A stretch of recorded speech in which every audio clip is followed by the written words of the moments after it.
నమస్తే, welcome to ఇహా TV. అమెరికాలో రెండోసారి అధ్యక్ష బాధ్యతలు చేపట్టిన తరువాత వలసదారులతో పాటు విదేశీ విద్యార్థులపై ఉరుముతున్న డొనాల్డ్ ట్రంప్ మరో సంచలన నిర్ణయం ప్రకటించారు.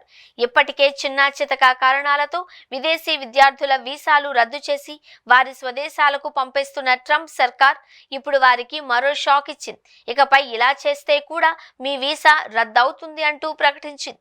ఈ విషయాన్ని భారత్లోని అమెరికా ఎంబసీ ప్రకటించింది. అమెరికాలో వీసా తీసుకొని చదువుకుంటున్న విదేశీ విద్యార్థులు క్లాసులు ఎగ్గొట్టడం, డ్రాప్ అవుట్లు కావడం, తాము చదువుతున్న కాలేజీకి ముందస్తు సమాచారం ఇవ్వకుండా కోర్సు వదిలేసి వెళ్లిపోవడం వంటి చర్యలకు పాల్పడితే వీసా రద్దు చేస్తాము అని ఎంబసీ హెచ్చరించింది. భవిష్యత్తులోనూ వీరికి మరే ఇతర వీసాలు లభించవని స్పష్టం చేసింది. ఈ మేరకు ఎక్స్లో భారత్లో అమెరికా ఎంబసీ ఓ పోస్టు చేసింది. ఇందులో స్పష్టమైన హెచ్చరికలు చేసింది.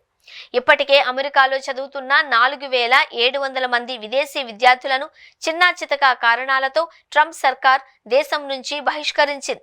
వీరికి జారీ చేసిన వీసాలు రద్దు చేసేసింది. ఈ నేపథ్యంలో ట్రంప్ సర్కార్ తాజా హెచ్చరికలు ప్రాధాన్యం సంతరించుకున్నాయి.